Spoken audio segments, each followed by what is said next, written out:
Yo, salut à tous, j'espère que vous allez bien.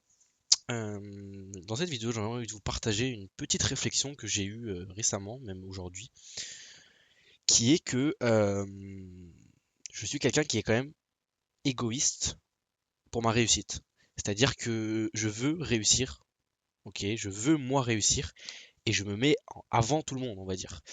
Euh, Ce que je vais expliquer par là, il y en a peut-être qui vont dire que bah, c'est logique, c'est normal, mais ce que je veux vraiment dire en fait, c'est que je me suis rendu compte que ma réussite passait avant tout. C'est-à-dire que je veux tellement réussir, j'ai tellement un désir de réussir, que ce soit financièrement ou dans tous les aspects de ma vie, euh, que je suis vraiment prêt à tout faire, non, dans le sens où je suis prêt à tout faire tout en respectant mon cadre de mes valeurs. D'accord, je ne vais pas commencer à sortir de mes valeurs personnelles, de mes valeurs morales pour pouvoir réussir. Donc j'ai une certaine limite, ok, qui est une limite morale surtout, qui est une limite dans ma tête. Je ne vais pas commencer à aller faire des trucs complètement insensés, irrationnels pour réussir financièrement plutôt. Là, vous le savez, cette chaîne YouTube-là, elle parle de l'aspect financier. Donc moi, j'utilise mon objectif, mon levier pour atteindre cette liberté financière, etc. C'est les marchés financiers, quelque chose qui me passionne. Euh, mais donc je me suis vraiment rendu compte que bah en fait ma réussite c'est quand même quelque chose qui passe avant tout. Et c'est assez étrange de dire ça parce que bah les gens vont me prendre pour un égoïste et en soi bah, c'est moi-même qui le dis, c'est le titre de cette vidéo là donc c'est un peu normal. Mais il y a une déduction là-dedans, il y a un peu un truc que j'aimerais expliquer dans ça, c'est qu'il y a pas mal de personnes qui me disent Ismo, merci beaucoup pour ta chaîne YouTube, je te remercie, tu nous envoies de la plus-value gratuitement parce que des fois je fais de l'analyse, des fois je fais des lives, etc. Alors oui, c'est vrai que les lives YouTube, c'est quelque chose que je fais vraiment parce que ça me plaît de partager mes connaissances avec des personnes. Il n'y a pas vraiment de plus-value là-dedans. Quand je fais un live, je peux re-regarder le live et voir si j'ai fait des erreurs, mais c'est que de l'analyse technique principalement, donc je sais très bien mon niveau d'analyse technique.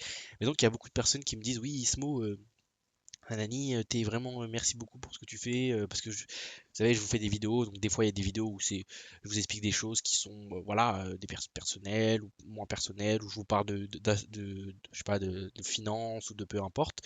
Euh, mais déjà ce qu'il faut vraiment comprendre là-dedans, c'est que moi depuis le début en fait je fais rien, c'est-à-dire que je mets ma caméra, je mets mon micro et je filme et je parle. Je raconte ce que j'ai envie de raconter. Donc ça peut être des choses, quand je suis dans des périodes positives, je vais le raconter. Là, sur cette chaîne YouTube là, vous l'avez pas encore connu parce que je ne suis toujours pas dans une période positive. Ce que je veux dire par positif, c'est pas mentalement, mais c'est plutôt sur le marché, comment se porte mon portefeuille financier Forex, d'accord.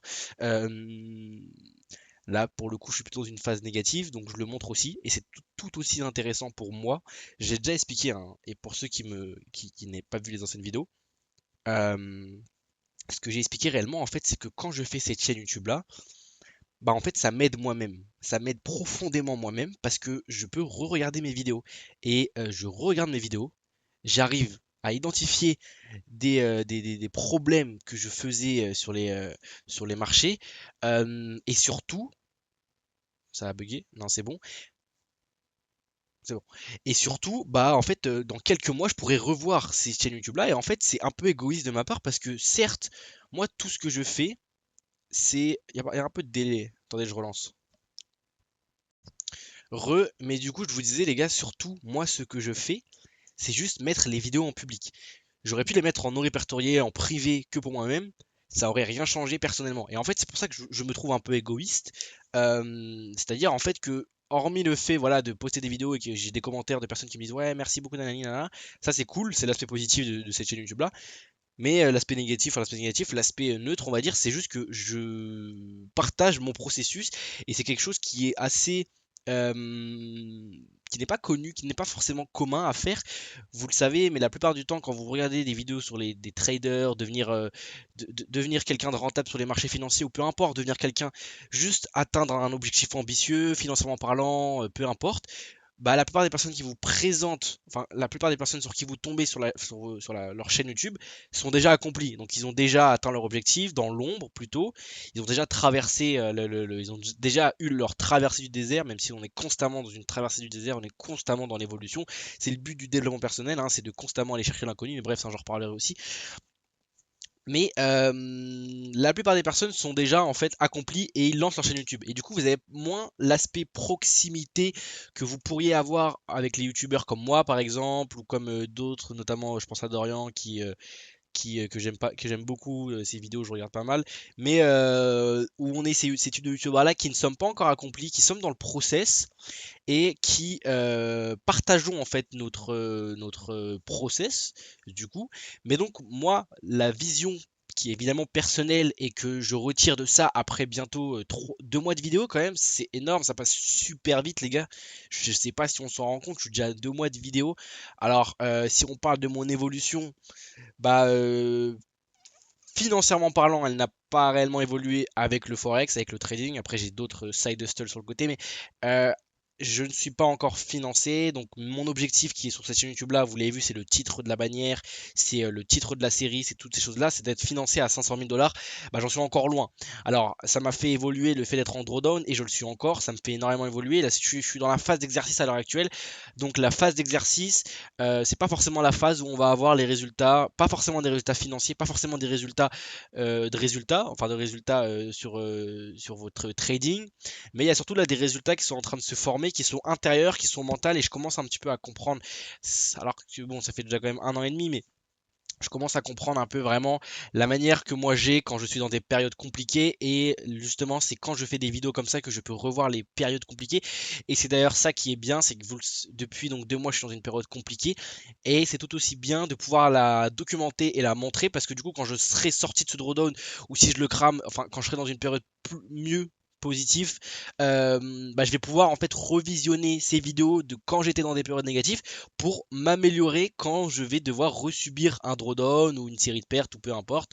Et ça, c'est le côté positif. Mais maintenant, comme je l'ai expliqué, bah, le côté égoïste, il est que bah, c'est personnel en fait. C'est-à-dire que le processus, la réussite, elle est personnelle. Et moi, même si je vous documente et je vous partage des choses, j'essaye de vous envoyer de la plus-value, j'essaie de vous, voilà, de vous dire, ouais, faites ça, enfin, faites ça, faites ça. Non, mais quand je vous fais de l'analyse, etc., donc j'essaie de vous partager mes connaissances à moi, qui sont des connaissances, voilà, enfin, pas des connaissances limitées, mais je suis pas à mon prime en termes de niveau, je pense.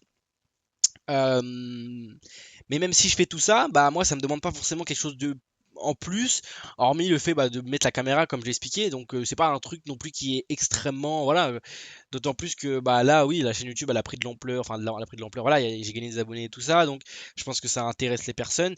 Mais ce que je viens de comprendre vraiment c'est que bah ma réussite moi elle est quand même personnelle et moi je veux réussir avant tout en fait. C'est-à-dire que je ne suis pas prêt à ce qu'il faut nuancer c'est que je ne suis pas prêt à rabaisser des personnes pour réussir. Donc je ne suis pas prêt en fait si vous voulez. L'image c'est de mettre ses jambes, ses pieds sur le crâne de quelqu'un en fait pour l'enfoncer et vous monter. Je ne suis pas prêt à ça, ce n'est pas ça que je recherche, je ne veux pas faire ça.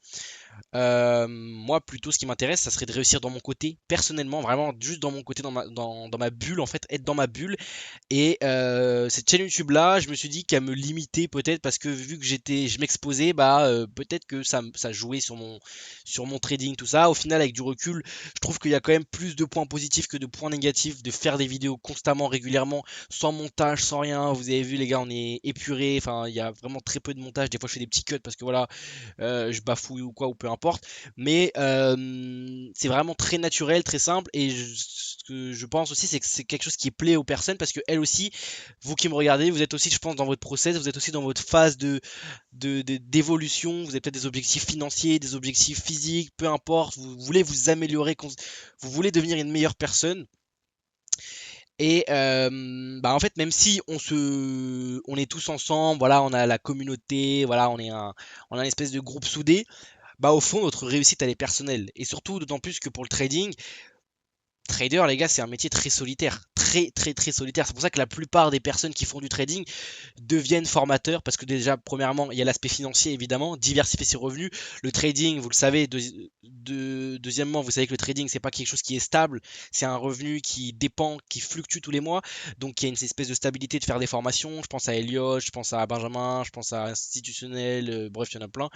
Et donc vouloir diversifier ses revenus, bah déjà c'est intéressant, d'accord? Donc si vous avez un petit peu lu des livres financiers, vous savez que la diversification de revenus, c'est l'une des choses les plus primordiales.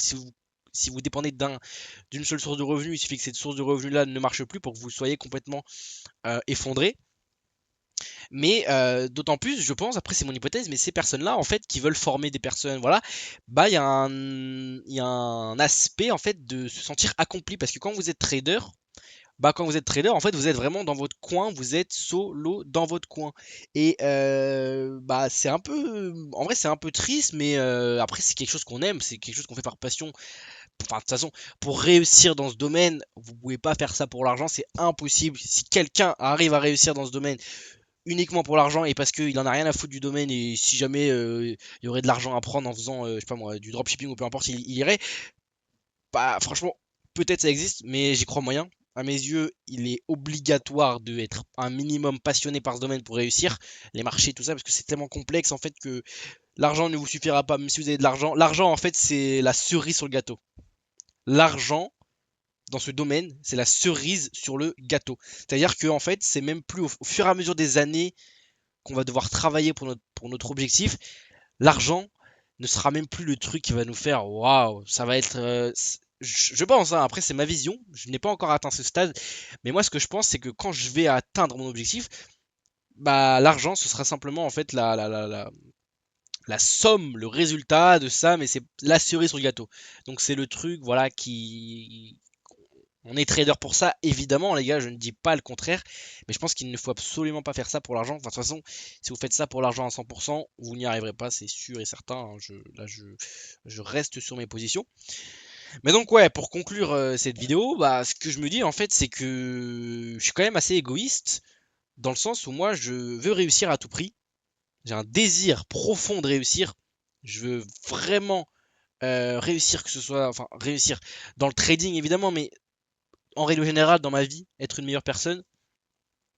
Et bah, c'est quelque chose que je fais dans mon coin, seul, mais je le partage également. Et après, bon, moi, le partager, c'est pas non plus un truc qui. Je suis pas en mode waouh, je suis carrément une meilleure personne si je partage. Ça c'est cool parce que voilà, j'ai des abonnés, tout ça, mais l'objectif de cette chaîne YouTube là, en fait, n'est vraiment pas pour le moment de partager, euh, d'aider vraiment les personnes.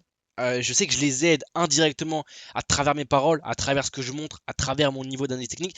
Mais pour le moment, j'ai même pas envie en fait de rentrer dans ces sphères, en fait, dans cette sphère de vouloir commencer à aider, à vous aider réellement. L'objectif qui va vraiment être de vous aider si même moi je ne suis pas en mesure de m'aider moi-même et de réussir dans mon domaine. En tout cas, voilà les gars, la vidéo elle a pas forcément, elle a peut-être pas trop de sens, ça part un peu dans tous les sens. De toute façon, vous le connaissez, vous avez l'habitude, je pense. Moi, je suis quelqu'un qui va un peu dans tous les sens. J'espère que ça vous a quand même plu. Et puis voilà, nous on se dit à demain, les gars, prenez soin de vous. Salut à tous.